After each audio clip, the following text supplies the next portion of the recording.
was no peace to be had at home, with everyone pestering her with questions. She hated having other people in her kitchen, especially her mother-in-law. But at least after tomorrow it would all be over. Her daughter, Bernie, would be a married woman, and the house would probably be so quiet that Maureen would wish they could have the wedding all over again. Yvonne would come up to the house in the morning to do Bernie and the bridesmaids, but she'd asked if she could get a literal head start on Maureen tonight. She was the only one who needed her roots done, so it was easier in the salon, with all the brushes, foil strips, bottles and toners needed. Everyone politely referred to Yvonne's as the salon, when it was clearly nothing more than a converted garage on the side of the house. In fairness, she had done a lovely job, fully tiled throughout, and it was only on the worst days of winter you might need one of the travel rugs she had on hand to offer her clients.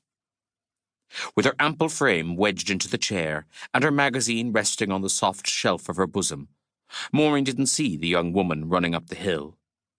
And the noise of the dryer meant she didn't hear the door to the salon being thrown open. It was only when a grim-faced Yvonne tapped her on the shoulder that she looked up to see her younger daughter, Connie, standing in front of her, all flushed in the face, tears streaming down her cheeks. She was saying something, but Maureen couldn't hear her. She wriggled free of the dryer with the help of an apologetic Yvonne.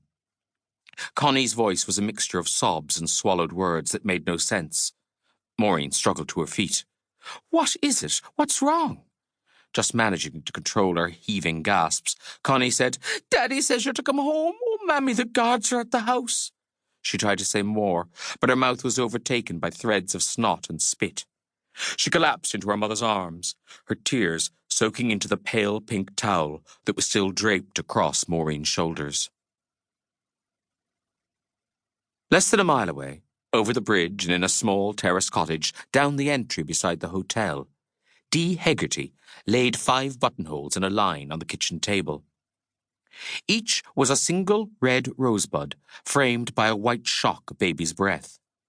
Dee was carefully wrapping them in damp tissue paper before they were to be stored in the salad drawer of the fridge overnight. As she worked, she couldn't stop smiling at the sight of her own hands. They looked like they belonged to a stranger, her nails pink and shiny like the inside of a shell.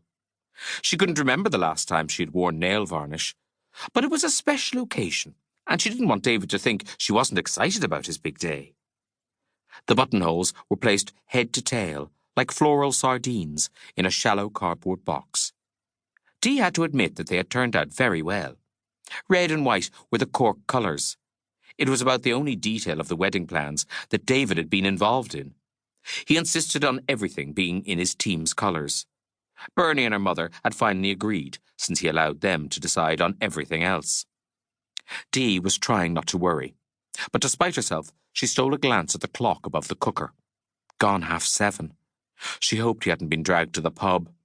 With all the excitement and the lovely evening, it was no surprise if that was where he had ended up. The last thing he needed tomorrow was a hangover. He might be a clever lad, a kind one, but even his own mother had to admit he seemed to lack any common sense. Not for the first time, Dee questioned the wisdom of her son walking down the aisle. He was just 23, still a boy. What was the rush?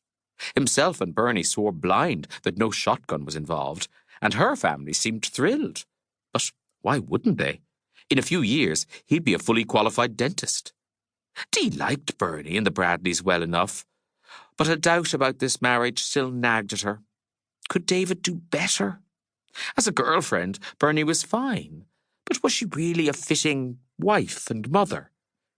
She was just so loud. If she hadn't been her son's girlfriend, Dee might have described her as coarse. She hated herself for having these disloyal thoughts, especially after Maureen and Frank Bradley had been so generous.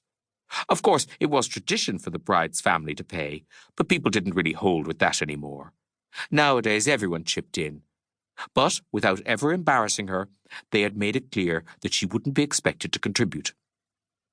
After David's father died, things hadn't been easy. But she had managed. Dr. Coulter took her on as a receptionist, and the little cottage she had bought after she sold the big house, the family home out on the New Road, suited her and David fine. Her son had waved away her objections. They can well afford it, and look what they're getting.